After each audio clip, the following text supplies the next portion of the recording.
Hey guys, today I'm going to be teaching you how to crack your fingers or your hands like this.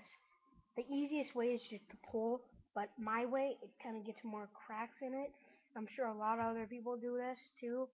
So what you want to do is put your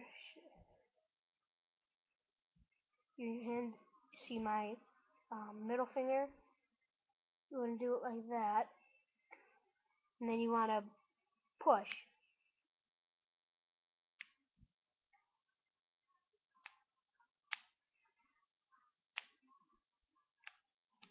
And that's how you do it.